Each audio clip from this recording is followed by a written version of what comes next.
আজকে শুটিং শেষ হয়ে গেছে আর আমার বন্ধুর একজনের বার্থডে। তো এই বার্থডেতে সাডেন প্ল্যান করেছে ও, আর তার মধ্যে স্যাটারডে জগন্নাথ দেবের মানে রথযাত্রা। কিন্তু আমি বলেছি আমার স্টুডিও অনেক শুটিং লেটে শেষ হবে, তো আমি হয়তো যেতে পারবো না, বাট যাচ্ছি, গিয়ে একটা সারপ্রাইজ দেবো যে আমি যাচ্ছি। তো দেখা যাক তারপরে গিয়ে কী হয়।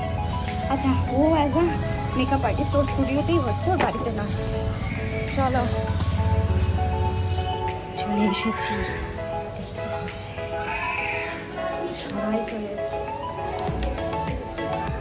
জয় জগন্নাথ, কেমন আছো? এই হ্যাপি বার্থডে। ভেবেছিলাম আসবো না, কারণ শুটিংটা অনেকটা লেটে হওয়ার ছিল শেষ, বাট সাডেনলি জগন্নাথ দেবের আশীর্বাদে রথ টানতে পেরেছি, প্লাস আসতেও পেরেছি। কিন্তু আমি বলি আমি সবাইকে বলেছি খালি হাতেই, হ্যাঁ খালি হাতেই এসে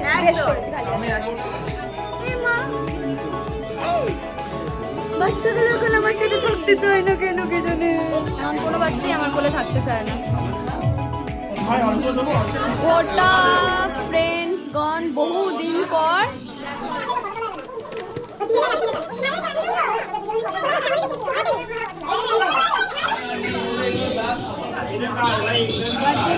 বার্থডে গালের জন্য রেডি হয়েছে, এবারে কাটার জন্য তাকে ডাকা হবে।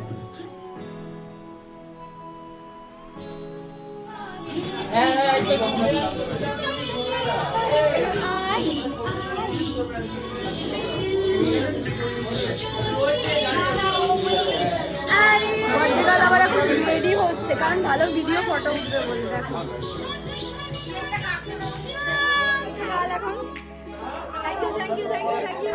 আচ্ছা, ছোট থেকে যখন একটা করে স্টেপ আমরা এগোতে থাকি তখন আমাদের বয়স বাড়ে না কমে, আমার ঠিক জানা নেই, তোমাদের জানা থাকলে জানিও। Happy birthday once again.